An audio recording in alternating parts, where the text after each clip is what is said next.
さんも一度は思ったのではないだろうか？東方プロジェクトの設定がぶっ飛んでいるということが、人里を瞬き一つの間に駆け抜けるほどの速さを持つ吸血鬼、一夜にして立派な建物を作る神、巨大な電車を召喚する謎の少女。今回は皆さんお待ちかねの科学の授業です。おお、前回は綾のノーパン事件だったり、霊夢のスイングスピードだったりとめちゃくちゃ面白いものばかりだったから楽しみだぜ。ぶっ飛んだ設定ばかりの東方プロジェクトを科学すると、とんでもないことが分かってくるので一緒に見ていきましょう。もし面白そうだと思ったらこの研究部に入部してくれよな。では早速授業開始です。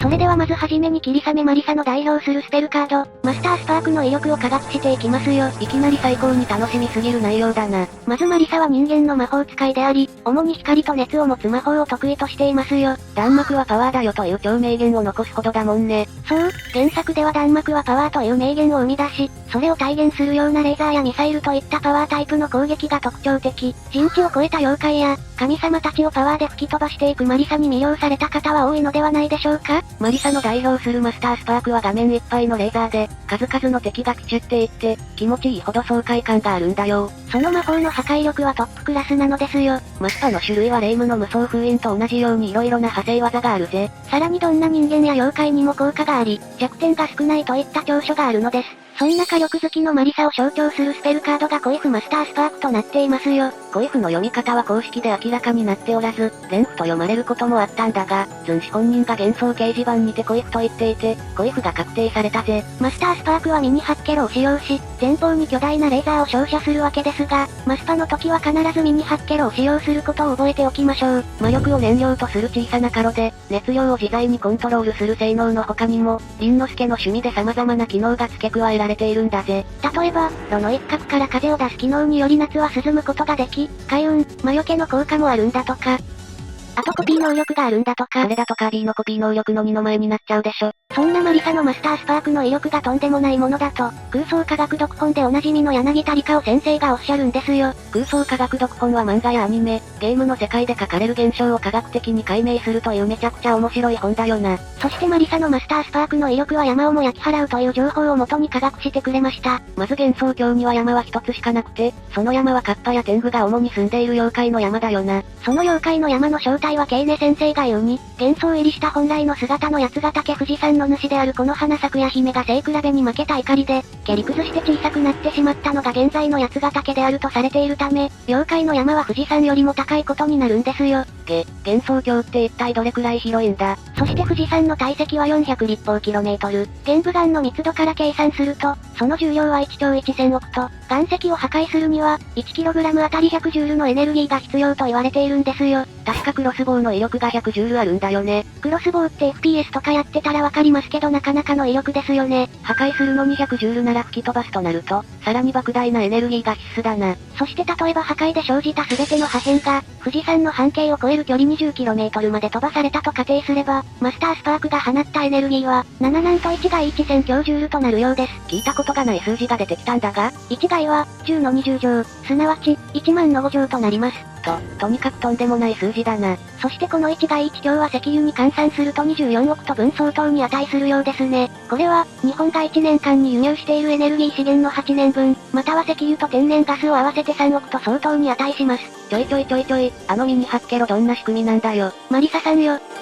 幻想郷は常識にとらわれないんです。その言葉使えば何でもありと思わないで。それにしても凛之助さんは道具屋ではなく、ものづくりに転職することをお勧めしますね。ちなみにマスタースパークとそっくりな技といえば、ドラゴンボールのカメハメハですよね。戦闘民族の悟空ならあのスパーキングな威力を超えていけそうだけど、どうなの？それでは悟空が天下一武道会の決勝戦で、ピッコロ大魔王に打ったカメハメハの威力を調べてみましょう。岩の破壊の様子から、この時のカメハメハは、爆薬 26kg イコールダイナマイト130本分のエネルギーを持っていた計算になるのです。爆薬 26kg とは26000カロリー、そして1キロカロリーの1ジュールが 4.2 ジュールと言われていて、計算すると、10万9200ジュールとなります。マリサの本気のマスパは余裕で少年時代の悟空を圧倒するパワーじゃないか。なので、少年編あたりまでだったらマリサも天下一になれた可能性が高いですね。しかしこの科学には大きな誤解があったのです。一体それはどういうこと？マリサのマスタースパークは山一つ焼き払うことはさすがにできません。というのも、この科学は誤った情報を科学してくれました。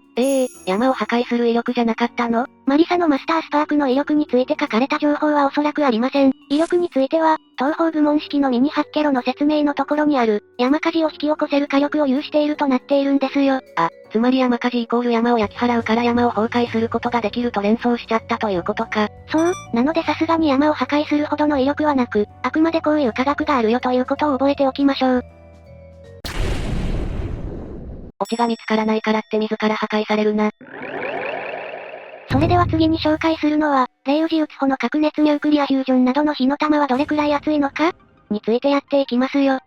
核融合の威力がどんなものなのか気になるぜ。まずレイウジウツホについてなんですが、彼女はもともとはただの地獄カラス。しかし森谷一家、多分東方愚問九樹のイラストを見る限りでは、かな子様が太陽の神と言われるヤタガラスの神霊を与えたことで覚醒。これが新東方プロジェクト始まりの儀式です。ヤタガラスは埼玉の伝説によると魔人としての側面があるようです。制作者のズン氏は埼玉で住んでいたことがあったので、その設定を取り入れている可能性が高いね。胸には主の米示姉妹を連想させるような大きな真空の目が胸から飛び出していますね。カラスの目の動向は縦長の丸なのでカラスの目を意識したのではと考えられるぜ。また彼女の見た目としては右足は融合の足、核融合反応によって最終的に作られる鉄をイメージさせる形状。これらはヤタガラスの影響により姿が変わった結果で、元からこの姿ではないらしいです。もともとあったものではないだけではなくて、取り外しも可能だそうだ。また先ほども言ったように奥はとある神霊を体に宿してもらいました。神霊っていうのはカナコのような神様ってことだな。そう、神霊を宿すというのは、まさに動く分社になるみたいなものなのです。普通の人間や妖怪にはそのような系統は難しいのに、奥はそれを可能としていますね。例えると、霊夢の神下ろしを永続的に行っているようなものだな。一番簡単なのは頭の中を空っぽにすること。奥は元々の転生で頭の中が空っぽなので、神霊を宿すことができました。まあ、非常に純粋な子ってことね。そんな太陽神の力も借りたスペルカードが、核熱、ニュークリアフュージョン。このニュークリアフュージョンは直訳で核融合を意味します。超熱い火の玉のようで、他の弾幕なら少しぐらいかすっても平気なようですが、この火の玉は少し触れただけでも命の危険を感じるとマリサが言っていますね。まさに極限の炎ということだな。そんな奥の火の玉の威力を分析していくわけですが、もはや熱いってレベルじゃないんですよ。気になりすぎてやばいんだが。レイウジウツホの能力は核融合を操る程度の能力とある通り、スペルカードニュークリアフュージョンや地獄の人工太陽は、巨大な太陽らしき弾幕を発生させ、主人公を攻撃してくるというインパクト抜群すぎるスペルカードとなっていますよ。また奥だけに与えられたコーションというエフェクトがめちゃくちゃかっこいいんだよな。これがもし本当に太陽に匹敵する熱や放射線を出す核融合炉を生み出しているとするならば、奥も含めた主人公たちは果たして無事なのか科学していきますよ。太陽の表面を高級と言い、これはスペルカードに出てくる太陽の被弾領域に相当します。この表面は、太陽と同じだと仮定するとなんと約6000度。入ると骨まで蒸発するドロドロの溶鉱炉でさえ1500度しかないのにその4倍の高温となっているのです。それ外れたら間違いなくピチューンだな。また動画を見てみると太陽に高級、被弾領域より外側に赤く揺らめく部分があるのが確認できますよね。この領域はコロナと呼ばれ、皆既日食の際に太陽の周囲で光って見える部分、コロナも太陽の一部なんですが、なんとこのコロナ、温度が1万から200万度もあるんですよ。弾幕ごっこって少女の遊びでいいんだよね。例えばお風呂の温度が45度でもめちゃくちゃ熱いもん。ちなみにマリサさんのお風呂姿も激アツですよ。究極の核融合でフュージョンし尽くして。核熱ニュークリアフュージョンを見てわかる通り、しっかりとコロナが確認できることから1万以上の熱い火の玉だということがわかりますね。高級よりもはるかに温度が高いことが分かったけど、このスレスレを通る主人公たちはただ熱いで済んでいるのが恐ろしいところだぜ。さらに核融合を起こすためには非常に高温、高圧な環境が必要で、この反応の場合なんと1億度が必要。その辺一帯が間違いなく一瞬で蒸発してるよね。仮に奥がこの反応で核融合を行っていたとすると、その場所は1億度で、非常に危険な放射線がバンバン放出され、周囲が凄まじく汚染されるようです。まさに地獄以上の恐怖だな。結論として、奥と主人公たちが戦っていた灼熱地獄跡は約1億度、凄まじい放射能汚染区域であると言えるのです。神霊を宿す奥はともかく、主人公たちは間違いなく原子レベルでバラバラになるでしょう。彼女たちは特別な訓練を受けているんだよきっと。まさか奥の核融合の力はここまですごかったとは驚きだぜ。それにしてもこんな恐ろしい力を一体誰が与えたんでしょうね。かな子様だった。それれでは次に紹介するのは星熊遊戯の持つ星熊杯について科学していきますよ。まず星熊遊戯は、山の四天王鬼の四天王と呼ばれた最強の鬼の一人です。スイカも四天王の一人であり、大昔は共に妖怪の山に住んでいたようですね。元ネタは、四天童子配下の四天王の星熊童子からだと思われます。能力は怪力乱心を持つ程度の能力で、未だに謎な能力だよな。スイカとはとても仲が良く、鬼の四天王は皆仲がいいらしいですね。幻想郷でもトップクラスの実力を持つ天狗の社名丸綾や、技術力の高いカッパのニトリの上司でもあり、過去に妖怪の山で鬼を頂点とする社会があったことがあったんですよ。しかし東方水長家のスイカと綾のやりとりを見ると意外とフランクな関係性で驚いたよな。ただし、未だに天狗を従えることができて、当時の鬼たちは相当おっかない鬼上司だということがわかるぜ。今は地底旧地獄の旧都に住んでいますね。旧都とは地獄の縮小の際に切り捨てられた大都市であり、現在は荒くれ妖怪たちが勝手に住み着いています。鬼らしく好戦的であり、非常に高い実力を持っていますね。そんな遊戯の持つ星熊杯はなんと酒のランクを上げるという代物。注がれた瞬間に純米大吟醸となりますが、時間とともに劣化すると言われていますよ。急いで飲まないと損をする杯ですが、一生が入る大杯だそうです。鬼らしく豪快に飲んでそうだな。なので、無限に酒が湧き出る伊吹スイカの持つ伊吹氷とはめちゃくちゃ相性がいいんですよ。そんな遊戯の杯に使われるお酒は食品添加物がたっぷりのお酒かもしれないのです。アスパルテームとか入ってるの？まず吟醸酒とは、酒を作る時に使われる米一粒の割合で、この数字が小さいほど表面が削られ米の良質な中心部分を使う割合が大きく、いいとされる精米部合 60% 以下の白米、米麹及び水、またはこれらと食用に用いられるエタノールのことで、香味の調整や味を軽快にするために添加される醸造アルコールを原料として吟味して製造した清酒で、固有の香味及び色沢が良好なものに用いることができる名称であり、低温で長時間発酵させて作られるんですよ。とにかくかなりの工程で作られた高品質なお酒ってことがわかるぜ。そしてこの醸造アルコールはさらに精米部合が 50% を超える部分あまり良質ではないところの米から作られたアルコールがなくなること、吟醸香りと呼ばれるバナナやメロン、リンゴのような果実臭がすることで、初めて純米大吟醸酒となるのです。もちろん味や見た目が濁っていない綺麗なことも必要。なるほど、それがランクの高いお酒の条件ってことね。そして精米部合 75%、度数 12%、アルコールの半分が醸造アルコールとなった、一般的な酒を星熊杯に注ぐ場合を考えます。注いだ瞬間に醸造アルコール、精米部合をオーバーした分のアルコールを、星熊杯は蒸発させてしまう可能性があるんですよ。純米大吟醸酒を 50% とすると、25% がオーバーしているってことね。これなら純米大吟醸酒になることの説明がつくんですよ。その結果、量はさほど変わらない代わりに、アルコール度数が3分の1になってしまうのです。となると、安い酒ほど、度数が低く薄い酒になることが予想されるな。あんなお酒の強そうな雰囲気があるのに意外と度数が低いものを飲んでいたなんて可愛らしいですね。また、どうやってその香味糖をつけるかについてなんですが、原料がお米だけなので他で補わないといけません。なので自らがっつり香料を入れている可能性が高いんですよ。だから遊戯の星熊杯には添加物がたっぷりと塗られている可能性があるってことか。まあ私たちが食べてるものも案外添加物が多かったりするので普通でしょう。健康面を犠牲にする代わりにお酒のランクを上げていたことが分かって面白かったぜ。ぜひともあの星熊杯を使わせてもらいたいですね。お酒以外にペプシとか入れたらどうなるんだろう？ニトリペプシになるらしいですよ。なんでキュウリ味になるんだよ。それでは次に紹介するのは不老不死のお姫様、蓬莱山かぐやの生活保護費を調べていきますよ。ニートかぐやの生活保護費は楽しみすぎる。東方プロジェクト3作品目の A や小6面 B6 ボスである蓬莱山かぐやは高貴な月の民のお姫様でそれは格の高い人でしょう。ちなみに神主曰くあのエイリンでも中間程度らしいのでめちゃくちゃ格が高いと思われるぜ。お姫様とはいえ、前回のライバル対決でも言ったように永遠と手榴を操る程度の能力という強力すぎる能力に加えて、不老不死となかなかのカリスマ性を持っていますが、よく二次創作ではニートとして扱われます。天然気味だったり、数百年間も永遠邸に隠れ住んでいたことがきっかけだよな。そのことからかぐやの愛称はテルヨ。このテルヨは特にニートネタの関わる場合には別称に近いニュアンスで用いられますね。文字入力でマイクロソフトオフィス IME2007 を使っている場合、変換の際かぐやではどうやってもかぐやにならなかったそうだ。しかしテルヨで変換した場合、変換範囲を変更すればかぐやと変換することが可能なことからそう呼ばれるようになったようだぜ。東方あるあるの面白い歴史ですよ。そんな蓬莱山かぐやの生活保護費はどんんなものなのか調べていきましょう。まずかぐやの家庭を東方栄夜称、栄林の聖地であるとされている秩父神社が存在する埼玉県秩父市だと仮定して計算してみましょう。すると秩父市の等級は3級値1。ちなみに等級によってもらえる額も多少変わってきますね。年齢はもちろん億単位で計算してみたいところではありますが、実はこの生活保障制度、年を取れば取るほど受け取れるお金は減ってしまうのです。日本では70歳以上はまとめられてしまうため、かぐやの年齢は数億歳と言われていますが、最高年齢で計算してみることにしましょう。同居人として栄林、うどん芸及び、何らかの原因によりどちらも働けなくなってしまったと仮定しておきます。ついにニートかぐや姫に嫌気がさしたかな。そして栄林も億単位の年齢のため最高年齢、冷戦は定より若いのですが女子高生と思わせる服装なので17歳と仮定。かぐやと栄林は不老不死であることを使い強引に障害者手帳を取得し計算していきます。不老不死で障害者手帳を突破。生活扶助基準第一類非個人経費飲食物、被服費等3級値1の場合70歳以上は26,520円、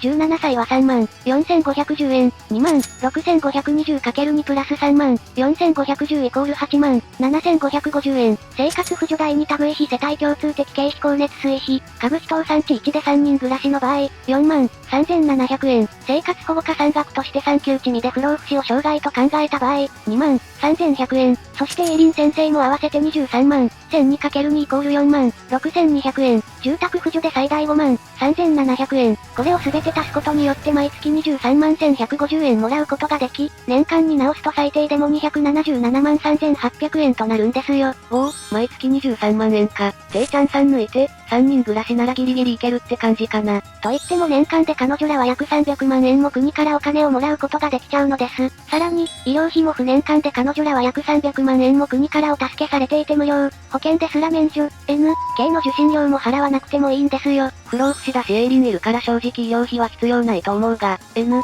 K の受診料を払わなくていいのはでかいな。英語リアン見放題ですよ。それはもうすでに幻想郷入りしています。では、栄林とうどん芸はニートではないので生活保護をもらわなくても生活できるようになったとして永遠定の愛されニート、かぐやだけで再度計算してみましょう。愛されニートは永遠の勝ち組。まず生活扶助基準第一類非個人経費飲食物、被服費等3級値1の場合70歳以上で26,520円、生活扶助第二類非世帯共通費的経費光熱水費、家具費等3級値1で一人暮らし35,610円、生活保護加算額として3級値2で不老不死を障害と考えた場合、23,100円、住宅扶助で最大53,700円、合計で毎月138,930円となり、年間で約1667160円になるんですよ。毎月13万円か。豪華な暮らしはできないが、まあニート生活なら問題ないんじゃないかな。あとかぐやが永遠にニートだった場合、どのくらいの扶助しなくてはならないのか計算していきますよ。億年かけても人類がいないので西暦2012年間ニートをしていると仮定して、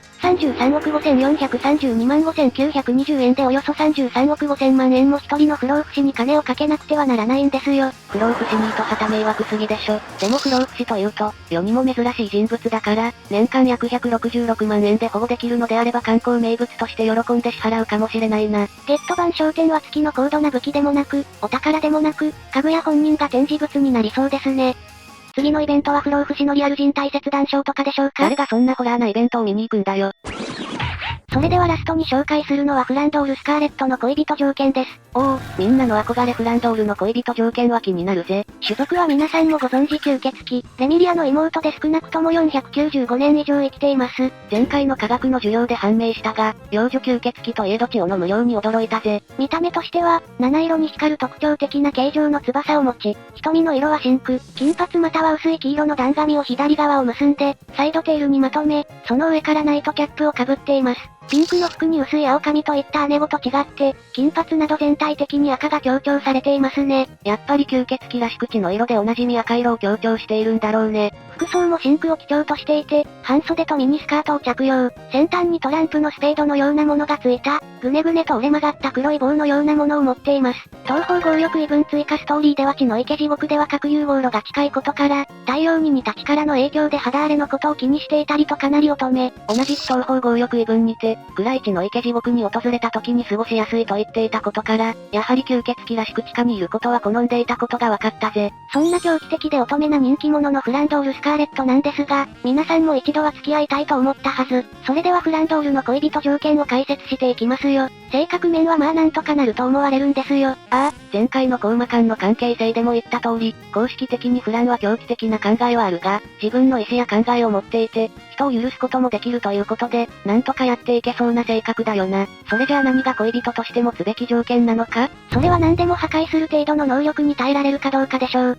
確かに怒らせたりしたら力加減がうまくいかずにこっぱみじんなんてこともあるだろうしな。デートの約束をした場合は3時間前に行くのが無難でしょう。まずフランドールの破壊の威力は凄まじく、なんと空から落ちてくる大きな隕石を破壊するほど、我々の住む外の世界では2013年、ロシアに落下したチェリャビンスク隕石は、窓を粉々にし、壁を砕くには十分な大きさだったのです。1908年にツングースカ大爆発を引き起こしたような隕石は、都市全体を破壊するほどだったんですよ。嘘だろ、そんな恐ろしいほどの威力なのか。数は少ないですが、6600万年前にメキシコのユカタン半島に衝突した隕石のように、地球規模の絶滅を引き起こす隕石もあります。マジでそんなことがないことを祈るぜ。そして、その大きさは今年2月にロシアのチェリャビンスクに落ちた隕石を参考にすると、直径17メートルの重さ10トン程度はあることが分かったのです。10トンって言うと、かなり大きめのアフリカゾウぐらいあるのかよ。その強度を推定するため、鉄隕石がほぼ鉄ニッケ合金であることを利用して、この隕石の材質を鉄隕石の化学成分に近い Fe36%、Ne64% のインバ合金とみなします。そしてインバ合金の強度は、